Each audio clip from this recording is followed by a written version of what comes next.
Movie के शुरुआत में हमारी हीरोइन जियाजू को दिखाते हैं। जियाजू जब 12 साल की थी तो उसके पिताजी गुजर गए थे और कुछ सालों बाद वह कहीं पर जॉब कर रही होती है और उसका उद्देश्य यही था कि उसने जो घर को बेचा था यानी कि अपने पिता के घर को वह किसी तरह उसको वापस खरीद ले और उसको अपनी जॉब से खुशी भी नहीं है। अब एक लड़के मिंग को दिखाते हैं जो एक प्रॉपर्टी डिजाइनिंग का काम करता है और अपना बिजनेस स्टार्ट करना चाहता है। फिर रात होती है और मिंग अपने घर में लौटता है और जियाजू भी अपने घर लौट रही होती है। लेकिन इसमें कॉमेडी की बात यह है कि मिंग और जियाजू दोनों एक ही अपार्टमेंट में यानी एक ही घर में रहते हैं। असल में बात यह है कि मिंग इस घर में साल 1999 में रहता है और जियाजू उस घर में साल 2018 में रहती है। और अब आप लोग सोच रहे होंगे यह दोनों अलग अलग टाइमलाइन में एक ही घर में कैसे रह सकते हैं। यह सब हमें आगे पता चलेगा। अब देखते हैं कि यहाँ जियाजू नहा रही होती है और उस तरफ मिंग कुकिंग कर रहा होता है। वह बर्तन को सिंक में डालकर धो रहा होता है तो जियाजू को उसके बाथ टब में कुछ मिलता है और मिंग को उसके सिंक में जियाजू की ड्रेस मिलती है। इसे देखकर दोनों को कुछ भी समझ नहीं आता और वे सोचते हैं कि अचानक उनके घर में ऐसा क्यों हो रहा है। लेकिन बहुत थक जाने के कारण दोनों इसके बारे में ज्यादा नहीं सोचते और बेड पर जाकर सो जाते हैं। फिर अगले दिन सुबह मिंग के चेहरे पर जियाजू एक जोर का तमाचा लगाती है। वे दोनों हैरान होकर उठकर देखते हैं तो इन दोनों के कमरे मिले हुए होते हैं और वह कमरा पहले से भी बहुत बड़ा होता है। अब यह सब देखते ही दोनों घबरा जाते हैं। फिर भी जियाजू मिंग को चोर समझकर वहां की चीजों से मारने लगती है और मिंग भी यहाँ वहां भाग रहा होता है। तब उन्हें समझ में आता है कि दोनों के कमरे मर्ज हुए हैं। अब मिंग उसके कमरे के खिड़की से बाहर देखता है तो वहां बादल छाए हुए थे और यहाँ जियाजू अपने कमरे से बाहर देखती है तो वहां तेज धूप होती है। फिर मिंग अपना दरवाजा खोलकर बाहर जाता है। तब उसे कुछ अलग नजारा नहीं दिखता क्योंकि वह अब तक साल 1999 में होता है।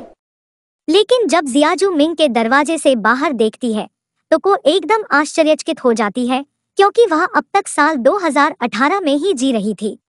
तो वह फिर से 2018 में आ जाती है।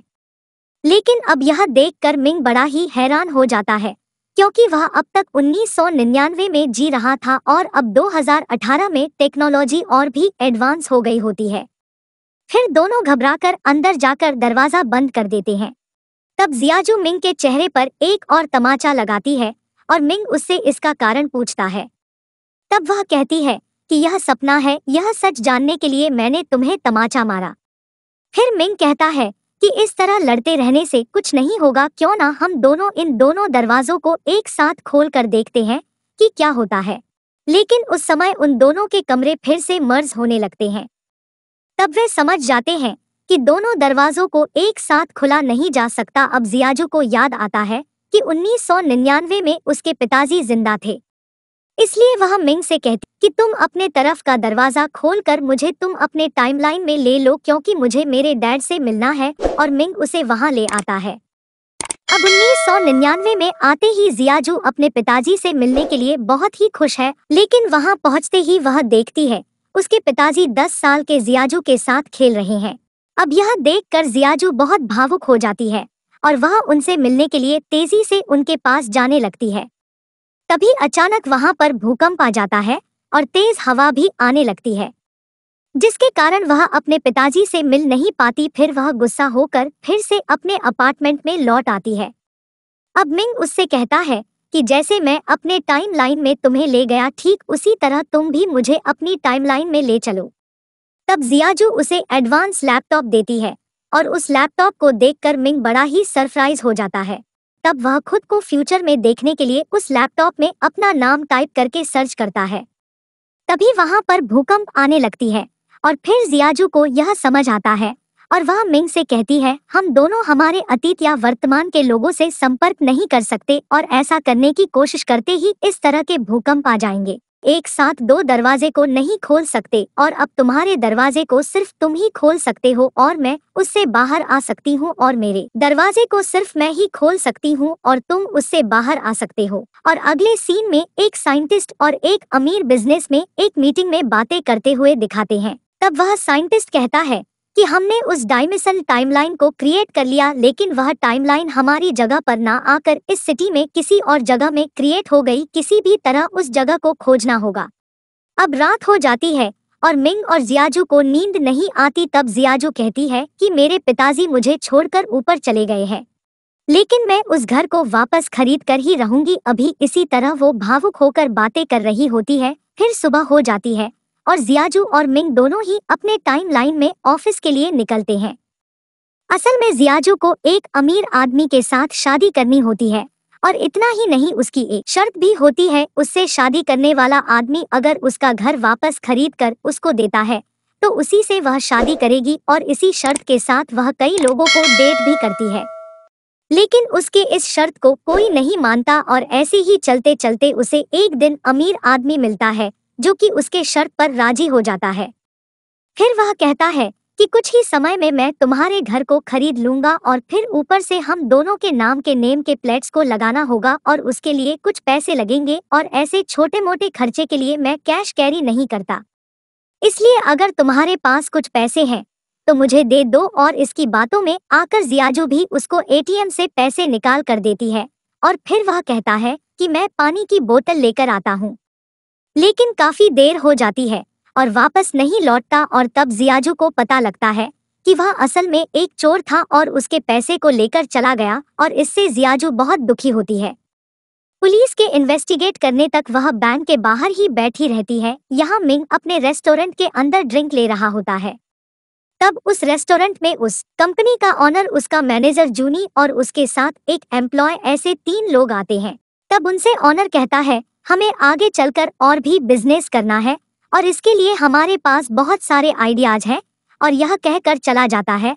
और उसके जाते ही जूनी उस एम्प्लॉय से कहता है उस ऑनर को धोखा देकर हमें उसके सारे पैसे लेने होंगे, फिर उसे हम बैंक में फंसा देंगे, और इस तरह उस एम्प्लॉय को अपना प्लान बता देता है।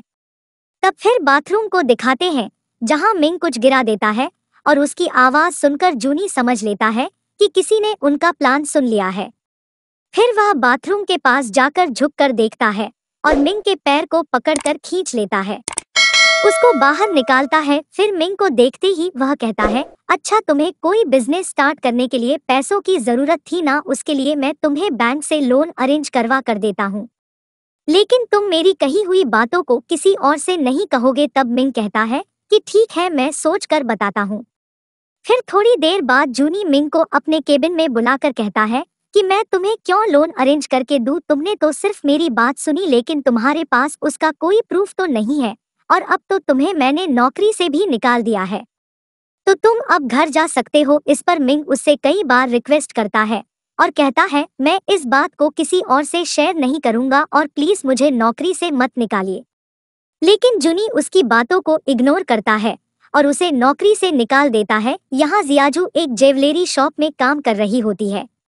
तब वह उसकी बचपन की बेस्ट फ्रेंड सियाओ आती है, और कई सालों के बाद मिलने से वह काफी खुशी से बातें करते हैं। सियाओ ने एक अमीर आदमी से शादी की होती है, यह बात वह जियाजू को बताती है। तब जियाजू भी उससे कहती है कि मेरे हस्बैंड बहुत अमीर है और वह हमेशा बिजी रहते हैं। इस तरह को वह उससे झूठ कह देती है।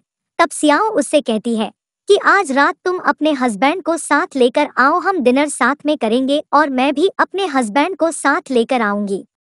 यह कहकर वहां से चली जाती है, और अब जियाजू एक बड़ी प्रॉब्लम में फंस गई है। झूठ कहने के कारण उसे अब समझ में नहीं आता कि वह इसे कैसे हैंडल करे। तब उसे एक आइडिया आता है, तो मिंग को उसे अपना हस्बैंड होने की एक्टिंग करने को कहती है, और वह एक कोट को रेंट पर ले लेती है और मिंग को उसको पहनने के लिए कहती है। फिर वह मिंग को इस तरह रेडी करती है कि जैसे वह बहुत अमीर बिजनेसमैन लगे। फिर वह सियाओ के कैंप पर जाते हैं, और वहां जियाजू मिंग को अपना हस्बैंड कहकर परिचय कराती है, और कुछ देर तक सब कुछ नॉर्मल चल रहा होता है। फिर खाना खाते समय मिंग अपने खाने को जल्दी खाकर खत्म कर देता है, और वो फिर अपना कोट उतारकर साइड में रखता है, और तब सियाओ और उसका हस्बैंड सीच और नोट करते हैं कि मिंग के कोट पर लिखा हुआ है कि यहाँ कपड़े रेंट पर दिए जाते हैं। लेकिन यह पता ना होकर मिंग उससे कहता है कि मेरी एक बहुत बड़ी कंपनी है, और इस तरह की झूठी कहानी उन दोनों को बताता है। और जियाजू उनको एक फेक डायमंड रिंग को दिखाकर कहती है कि करोड़ों रुपए की डायमंड है, और तब वह फेक डायमंड उस रिंग से निकलकर आम के पास जाकर गिरता है और वह पूरी तरह से पिघल जाता है। यह सब देखकर सियाओ और उसके हस्बैंड दोनों हंसने लगते हैं और इनसे जियाजू बहुत शर्मिंदा होने लगती है और फिर घर लौट जाती है। इस बात को सोचकर मिंग के सामने रोती है। तब टीवी में कोई लॉटरी टिकट का शो चल रहा होता है और वह उस शो को देखते ही वह लॉटरी टिकट खरीदकर अमीर बनने के सपने देखते हैं। वह असल में कौन सा लॉटरी नंबर जीतेगा इसका पता लगाते हैं और फिर अगले दिन मिंग के टाइमलाइन में यानी 1999 में जाकर तुरंत उस नंबर वाली लॉटरी टिकट को खरीद लेते हैं। अब क्योंकि दोनों को पता चल गया है उनकी लॉटरी जीतेगी, इसलिए वह दोनों खूब मजे करते हैं। और अब इस दौरान जियाजू मिंग को अपने टाइमलाइन में ले लेती है और वह दोनों बहुत ही एंजॉय करते हैं और बाहर में जाकर ड्रिंक करते हैं। तब उस रेस्टोरेंट का स्टाफ आकर उनसे ड्रिंक्स के पैसे मांगता है। तब जियाजू कहती है, मेरे सारे पैसे खत्म हो गए हैं, इसलिए तुम मेरा पर्स रख लो। यह कोई नॉर्मल पर्स नहीं है बल्कि बहुत कीमती है और कल मैं तुम्हें आकर पैसे देकर यह पर्स वापस ले लूंगी। अब अगले दिन सुबह होते ही यह दोनों उठकर लॉटरी टिकट के रिजल्ट को जानने के लिए बड़े उत्सुक होते हैं और जैसा कि उन्होंने सोचा था वे लॉटरी टिकट जीतते हैं। लेकिन तब अचानक उनकी लॉटरी टिकट में से नंबर गायब हो जाता है और दोनों बड़े उदास हो जाते हैं। फिर उन्हें समझ में आता है कि वे उनके फ्यूचर को चेंज नहीं कर सकते। तब अगले दिन जियाजू उस रेस्टोरेंट में जाकर अपना पर्स वापस मांगती है। तब वह स्टाफ मना कर देता है और कहता है कि पहले पैसे दो, लेकिन उसके पास तो पैसे होते ही नहीं और गुस्से में वे घर लौट रहे होते हैं। तभी उस समय बड़े विज्ञापन स्क्रीन पर मिंग को दिखाते हैं। असल में वह 2018 की टाइमलाइन में रहने वाला मिंग है। फ्यूचर में मिंग एक अमीर बिजनेसमैन बना होता है और वह मीडिया पर इंटरव्यू देने आया होता है। उसे देखकर मिंग अचंभित हो जाता है। वह सोचता है कि मैं फ्यूचर में ऐसा कैसे बन गया हूँ। फिर दोनों जहाँ फ्यूचर में इंटरव्यू दे रहा होता है उस जगह पर पहुंच जाते हैं। वहां जाकर मिंग फ्यूचर मिंग के पास जाने की कोशिश करता है तो वहां फिर से भूकंप आता है और फिर वो प्रोग्राम भी कैंसिल हो जाता है। तब फ्यूचर मिंग को ऐसा लगता है कि वह इसके पहले जियाजू से मिला। इस तरह जियाजू से जुड़ी हुई बातें उसे याद आती है और यहाँ मिंग पिछलकर नीचे गिरता है और उसके हाथ पर चोट आती है। तब फ्यूचर मिंग के हाथ पर भी वही चोट आती है और इससे ये पता चलता है कि मिंग जो भी करता है वह उस फ्यूचर मिंग को भी इफेक्ट करेगा। और पहले की मीटिंग सीन में जिस बिजनेसमैन को दिखाया गया था वह कोई और नहीं बल्कि फ्यूचर मिंग ही है और उसके साथ जो साइंटिस्ट बातें कर रहा था वह जूनी है, जिसने 1999 में मिंग को नौकरी से निकाल दिया था। अब जूनी फ्यूचर मिंग से कहता है कि 1999 का मिंग अपने टाइमलाइन में ना होकर जियाजू के टाइमलाइन में आ रहा है और इसीलिए आपको ऐसी मेमोरी भी आती रहेगी और यह सब बातें यहाँ पर भारी पड़ सकती है। फिर अगले दिन मिंग अपने ऑफिस में जाकर जूनी से मिलता है और कहता है, आप क्या मुझे नौकरी से निकालेंगे? लीजिए, मैं खुद ही नौकरी छोड़ रहा हूँ। और यह कहकर चला जाता है। यहाँ फ्यूचर मिंग जियाजू की ज्वेलरी शॉप में आकर उसे डेटिंग पर अपने कार में ले जाता है, लेकिन वह जितनी खुश 1999 वाले मिंग के साथ थी उतनी खुशी उसे इस फ्यूचर मिंग के साथ रहने पर नहीं मिलती। फिर फ्यूचर मिंग उसे एक महंगी रेस्टोरेंट में लेकर जाता है, लेकिन फिर भी जियाजू कुछ मिस कर रही होती है।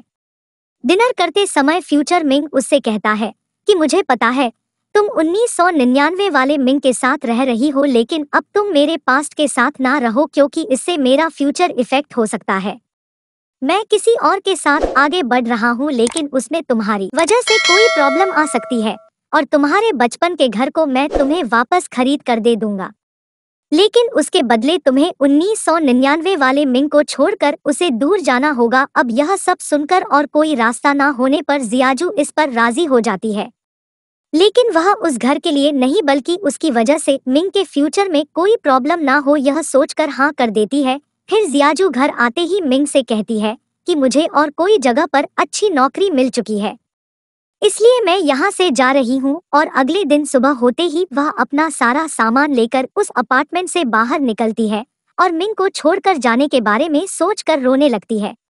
लेकिन जियाजू ने अपने टाइम लाइन में जाते समय उसके दरवाजे को लॉक नहीं कर पाई थी और दरवाजा थोड़ा सा खुला रह जाता है और इसे मिंग भी नोट करता है और अब मिंग जियाजू के हेल्प के बिना ही उस टाइमलाइन में आसानी से जा सकता है। अब मिंग के टाइमलाइन में उसका मैनेजर जुनी कंपनी के ओनर पर अटैक करता है और इससे ओनर बेहोश हो जाता है। फिर जुनी घबराकर उसे ड्रिंक पिलाने लगता है। असल में उसका प्लान यह होता है, पिलाकर नशे में उसको मारना होगा ताकि लोग समझेंगे कि वह एक एक्सीडेंट से मरा है। अब जियाजू के टाइमलाइन को दिखाते हैं और वह काफी सालों बाद अपने बचपन के घर में लौटी है। तब जियाजू ने जिस पर्स को एक रेस्टोरेंट के स्टाफ को दिया था तो वह पर्स फ्यूचर मिंग लाकर उसको देता है और तब जियाजू नोट करती है मिंग के कोट पर रेंट वाले शॉप का स्टिकर लगा होता है और यह देखते ही वह समझ लेती है कि वह फ्यूचर मिंग नहीं बल्कि 1999 वाला मिंग है। फिर वह दोनों किस करने लगती है और जियाजू उससे कहती है, हमारा सेपरेट होना ही तुम्हारे फ्यूचर के लिए अच्छा होगा। इससे आगे से तुम मुझसे मिलने की बातें मत करना और उसको ऐसा कहकर भेज देती है। फिर दोनों ही रोने लगते हैं और मिंग साइड होकर अपने अपार्टमेंट में लौटता है। तब उसे जुनी कॉल करके अर्जेंटली उसे ब्रिज पर पहुंचने के लिए कहता है। मिंग को कुछ समझ में नहीं आता कि नौकरी छोड़ देने के बाद भी जुनी उसको क्यों बुला रहा है। असल में जुनी ने मिंग को इसलिए बुलाया होता है क्योंकि उसे ऑनर को मारने के लिए उसकी हेल्प की जरूरत थी। वह उसे कहता है कि हम इसे अब मार देंगे लेकिन यह एक एक्सीडेंट लगना चाहिए। लेकिन मिंग को ऐसा नहीं करना होता है और वह जुनी को लाख समझाता है कि ऐसा मत करो, ऐसा करना गलत है। लेकिन जुनी उसकी बातों को इग्नोर कर देता है और तब मिंग कुछ बातें रियलाइज करता है कि 1999 वाले फ्यूचर मिंग और जुनी ने मिलकर उस ऑनर को मार दिया था और इसी वजह से मिंग को मैनेजर की पोस्ट मिली थी। इस तरह से वह इतना अमीर बन गया था। यह सारी बातें मिंग समझ लेता है और तब मिंग उस कार के चैन को नोटिस करता है। वह वही चैन है जिसको देखकर जियाजू अपने पिता को याद करती है, यानी वह ऑनर ही जियाजू के पिता है। अब ये समझते ही मिंग सोचता है कि मैंने जो गलती की थी उसे मैं ही ठीक करूंगा। फिर वह जाकर जुनी को रोकता है और उस ऑनर को बचा लेता है और ऐसा करने पर फ्यूचर मिंग गायब हो जाता है और जियाजू को अपने पिता वापस मिल जाते हैं और वह फिर से बचपन से अपने पिता के साथ टाइम बिताने लगती है। अब टाइम पास्ट में जाने से वहां सब कुछ बदलने लगता है और मिंग भी सभी को बदलते हुए देखता है।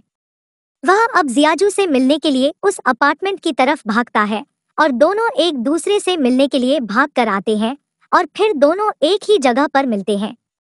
तब जियाजू धीरे धीरे गायब होने लगती है। तब मिंग उससे कहता है कि अब कुछ देर में तुम गायब हो जाओगी और अब तुम तुम्हारे पास्ट में आ गई हो और अब तुम उम्र में मुझसे 7 साल छोटी भी हो। तुम मुझे नहीं जानती लेकिन मैं तुम्हें अच्छी तरह से जानता हूँ। मैं तुम्हारा साथ नहीं छोड़ूंगा और मैं तुमसे मिलने जरूर आऊंगा। ऐसा कहते रहने पर जियाजू गायब हो जाती है। अब 8 साल बाद दिखाते हैं कि अपने पसंद की कोई म्यूजिक सुनकर जियाजू उस म्यूजिक की तरफ चलकर आ रही होती है। वहां आते समय मिंग उसको देख लेता है और मिंग उसके पास आने लगता है और पास आते ही जियाजू उसे किक करती है और गुस्से में पूछती है कि क्या तुम चोर हो, इस तरह मेरे पास क्यों आ रहे हो। और इससे मिंग सोचने लगता है कि क्या अब भी हमें इस प्यार को लड़ाई से शुरू करना होगा। दोस्तों, इसी के साथ मूवी यहाँ पर खत्म होती है। और भी नई फिल्मों की एक्सप्लेन वीडियो देखने के लिए हमारे चैनल सिनेमा एक्सप्लेनर को सब्सक्राइब करें। धन्यवाद।